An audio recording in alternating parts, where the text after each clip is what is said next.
BJP ರಾಜ್ಯಾಧ್ಯಕ್ಷರ ಆಪ್ತರು ಕಾಂಗ್ರೆಸ್ ಕಡೆಗೆ. ಡಿಕೆಶಿ ಭೇಟಿ ಮಾಡಿದ ವಿಜಯೇಂದ್ರ ಆಪ್ತ ರೇಣುಕಾಚಾರ್ಯ. ಈಗಾಗಲೇ ಪ್ರೀತಂ ಗೌಡ ಕಾಂಗ್ರೆಸ್ಗೆ ಭಾರಿ ಹತ್ತಿರ.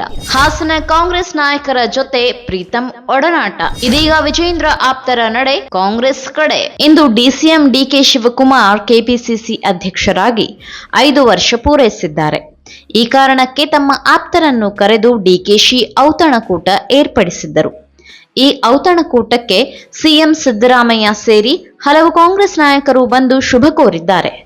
ಆದರೆ ಇವರೊಂದಿಗೆ ಬಿಜೆಪಿಯ ನಾಯಕ ಎಂಪಿ ರೇಣುಕಾಚಾರ್ಯ ಕೂಡ ಬಂದು ಶುಭ ಕೋರಿದ್ದಾರೆ ಮತ್ತು ಔತಣಕೂಟದಲ್ಲಿ ಭಾಗವಹಿಸಿದ್ದಾರೆ.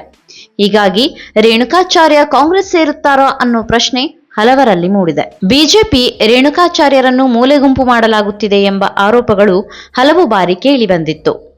ಈ ಕಾರಣಕ್ಕೆ ಇದೀಗ ರೇಣುಕಾಚಾರ್ಯ ಕಾಂಗ್ರೆಸ್ ನಾಯಕರೊಂದಿಗೆ ಹೆಚ್ಚು ಕಾಣಿಸಿಕೊಳ್ಳುತ್ತಿದ್ದಾರೆಂದು ಹೇಳಲಾಗುತ್ತಿದೆ. ಇದಕ್ಕೆ ಪೂರಕವೆಂಬಂತೆ ಡಿಸಿಎಂ ಡಿಕೆಶಿ ನೀಡಿದ ಔತಣಕೂಟದಲ್ಲಿ ಎಂಪಿ ರೇಣುಕಾಚಾರ್ಯ ಭಾಗವಹಿಸಿದ್ದಾರೆ. ಅಲ್ಲದೆ ರೇಣುಕಾಚಾರ್ಯ ಜೊತೆ ತಾವು ನಿಂತಿರುವ ಫೋಟೋವನ್ನು ಖುದ್ದು ಡಿಸಿಎಂ ಡಿಕೆ ಶಿವಕುಮಾರ್ ಅವರೇ ತಮ್ಮ ಎಕ್ಸ್ ಖಾತೆಯಲ್ಲಿ ಪೋಸ್ಟ್ ಮಾಡಿದ್ದು ಅಚ್ಚರಿ ಮೂಡಿಸಿದೆ.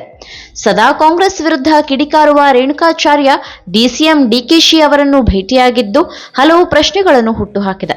ಇನ್ನು ರಾಜಕೀಯ ವಲಯದಲ್ಲಿ ರೇಣುಕಾಚಾರ್ಯ ಬಿಜೆಪಿ ಬಿಟ್ಟು ಕಾಂಗ್ರೆಸ್ ಸೇರಲಿದ್ದಾರೆಂಬ ಮಾತು ಕೇಳಿ ಬರುತ್ತಿದೆ. ಅದರಲ್ಲೂ ರೇಣುಕಾಚಾರ್ಯ ವಿಜಯೇಂದ್ರ ಆಪ್ತರಾಗಿದ್ದು ಡಿಕೆಶಿ ಅವರನ್ನು ಭೇಟಿಯಾಗಿದ್ದು ಈ ಕುತೂಹಲಕ್ಕೆ ಕಾರಣವಾಗಿದೆ. ಹಾಸನದ ಬಿಜೆಪಿ ಮಾಜಿ ಶಾಸಕ ಪ್ರೀತಂ ಗೌಡ ಈಗಾಗಲೇ ಕಾಂಗ್ರೆಸ್ ನಾಯಕರ ಜೊತೆ ಹೆಚ್ಚು ಒಡನಾಟ ಹೊಂದಿದ್ದಾರೆ. ಅವರು ಕೂಡ ಕೆಲ ದಿನಗಳಲ್ಲೇ ಕಾಂಗ್ರೆಸ್ ಸೇರುವ ಎಲ್ಲ ಲಕ್ಷಣಗಳು ಕಾಣಿಸುತ್ತಿದೆ.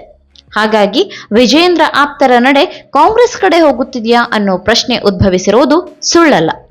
ಈ ಮಾಹಿತಿ ನಿಮಗೆ ಇಷ್ಟವಾಗಿದ್ದಲ್ಲಿ ಈ ಬಗ್ಗೆ ಕಮೆಂಟ್ ಮಾಡಿ, ವಿಡಿಯೋನ ಲೈಕ್ ಮಾಡಿ, ಶೇರ್ ಮಾಡಿ. ನಮ್ಮ ಚಾನೆಲ್ನ ಸಬ್ಸ್ಕ್ರೈಬ್ ಮಾಡದಿದ್ದಲ್ಲಿ ಬೇಗ ಸಬ್ಸ್ಕ್ರೈಬ್ ಮಾಡಿ.